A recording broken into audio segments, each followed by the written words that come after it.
G'day guys, welcome back, welcome to Pouring Your Heart Out. Look, it's acrylic pouring day. I know I haven't done one for a while. Now I want to show you the dried results of this little guy that I did last time. Those of you that follow my acrylic pouring, this one here, the one with the cloud mix, it's really pretty. Just a little guy, I had leftover paint, but it's really pretty. Now the one today is sort of inspired by this one that I did. Now I'll have to be careful I don't knock anything over. It's the end of it there. I'll just kind of move it along so that you can see it. These were kind of sunset colors. So that's it there. That one is on my YouTube channel if you want to see that one, how I did that one. So today, similar colors to that one. I've got a navy, cerulean blue, medium yellow, orange, crimson red, and I'm going to do a black background, and I'm going to use this. Give it a blow. I think I've got others, but I think they're still packed up in the shed. So it's not an ideal one because these two side ones are so much bigger. But yeah, I'm going to go with it. So the first thing I'm going to do, now actually I'll show you, they're all the Mont Marte. This is it here, the Mont Marte Studio Acrylic, that's the cerulean. So those are the paints that I've used. The pouring medium is the 60%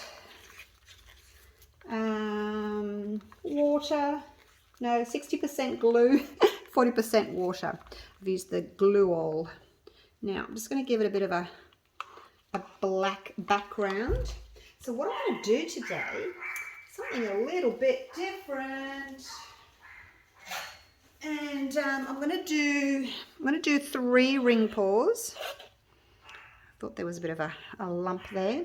3 ring pours, and just little ones, and then I just want to kind of move them around to get a little bit of movement in the piece, because you know normally when I do ring pours it's just round and that's it, but today I want to just see if I can get a little bit of movement in it.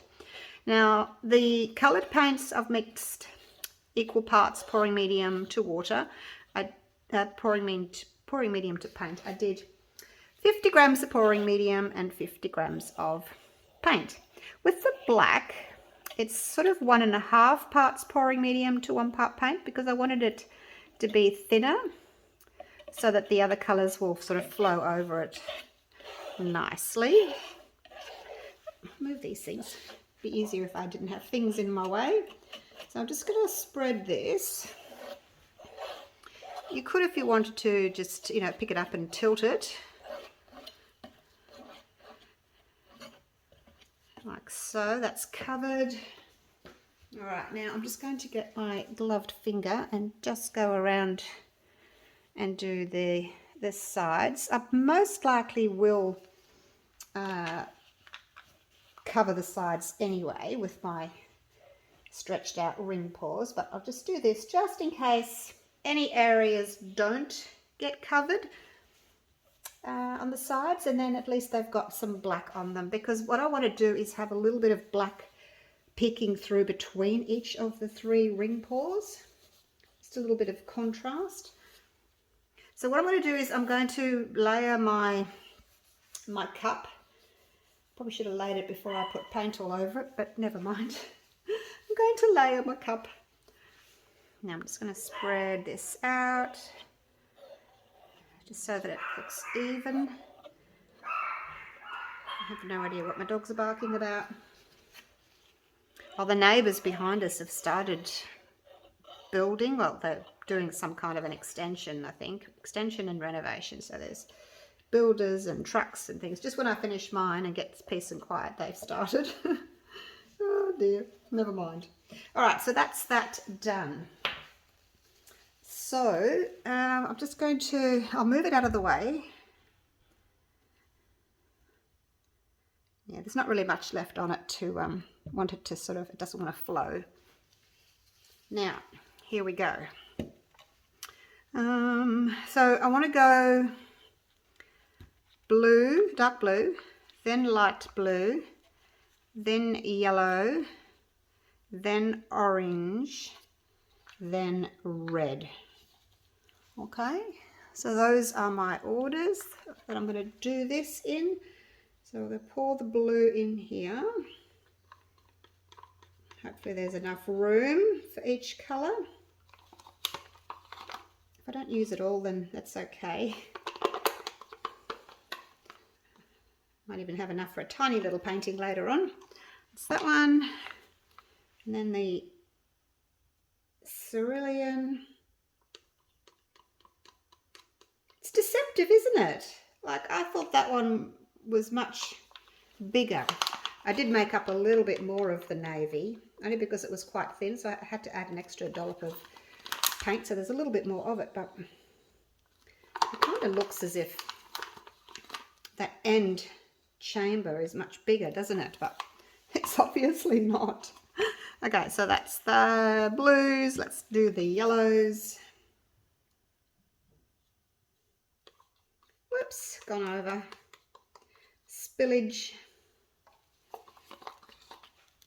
It's tricky, they're only little narrow chambers.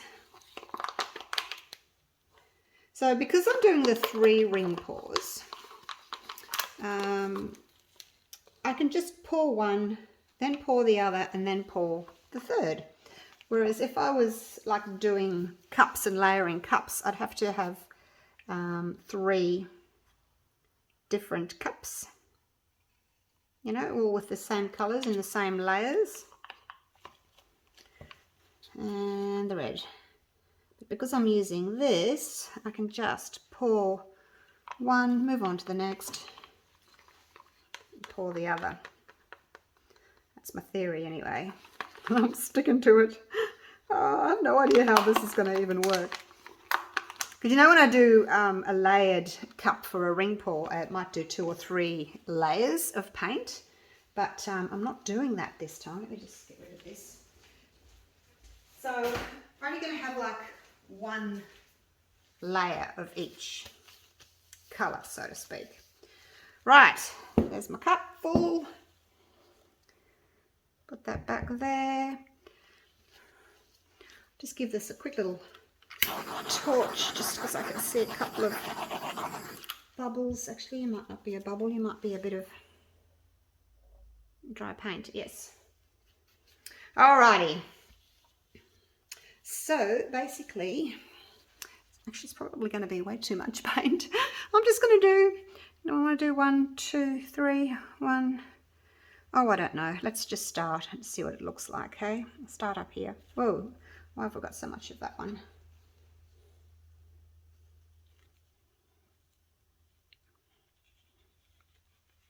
No, blue was a little bit fuller. Okay, here we go.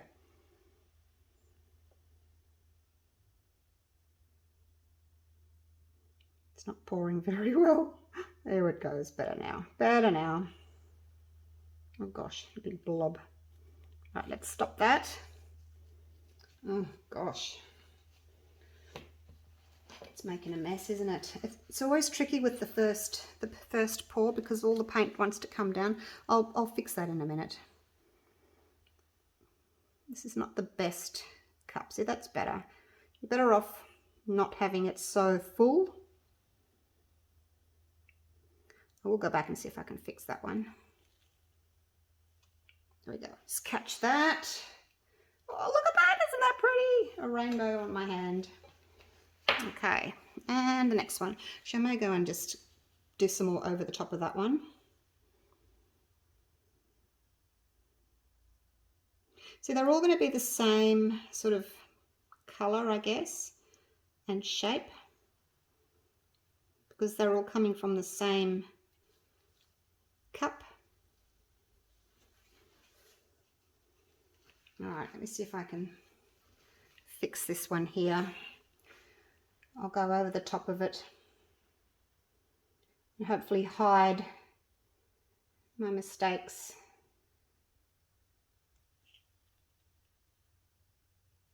Okay, there we go. Right, I've still got a bit of paint left. Let me just clean myself up here because I'm catching paint in my gloves, making an awful mess. Awful mess. All right, now the other thing I want to do is I just want to, where I've sort of dripped a little bit, just go back and do that little circle like that with your stick. You can do that.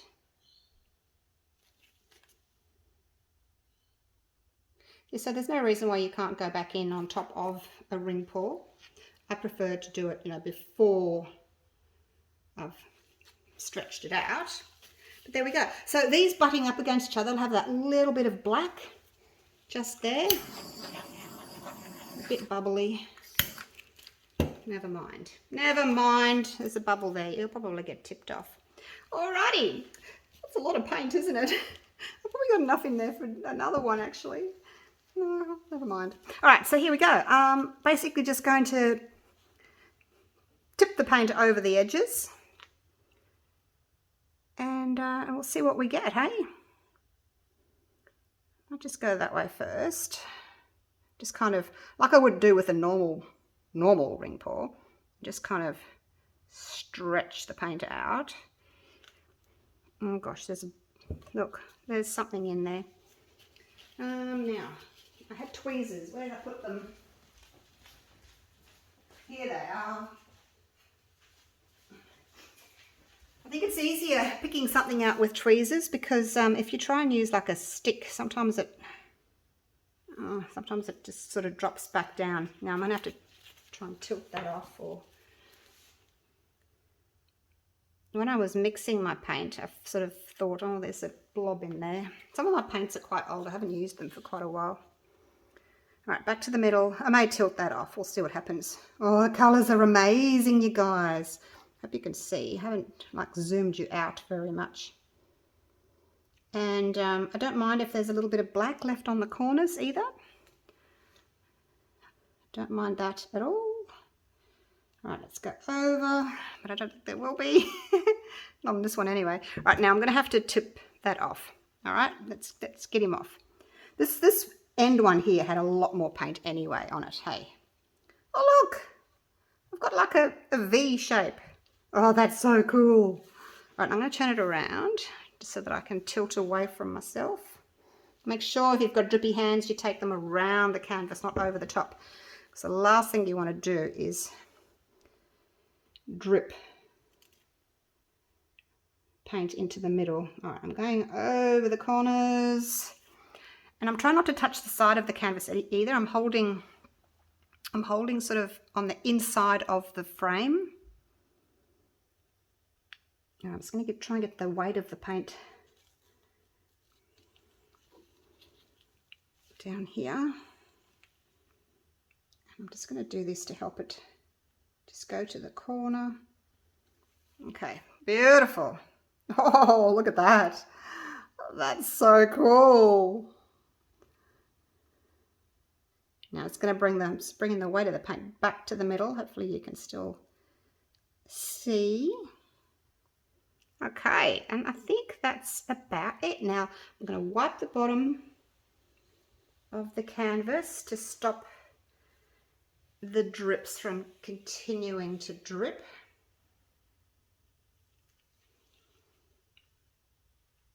And you can do that with your gloved finger. Go back around. Certainly don't want to drip anything onto the top.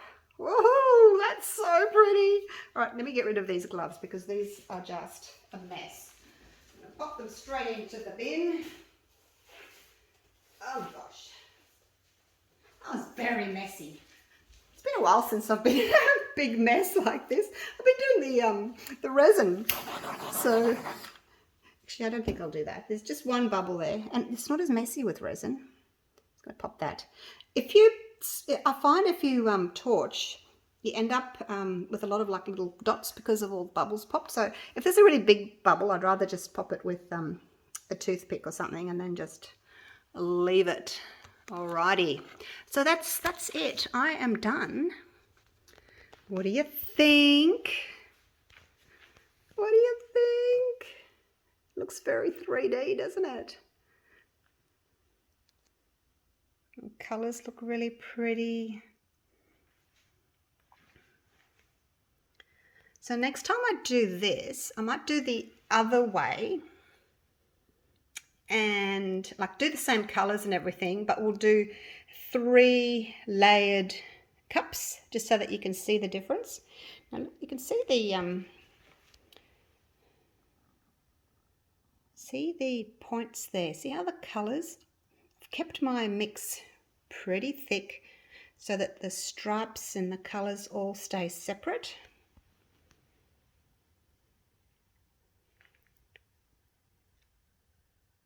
Like so. Alrighty, there you go. So that's it, it's done. Hope you enjoyed that. That was fun. And I will see you again real soon for the next video. Alright, let me know if you want to keep seeing acrylic pouring. I know I've been doing it for many, many years and I kind of started a bit on resin now, but I do enjoy my acrylic pouring. So I will see you real soon for the next video. Okay, take care. Bye for now.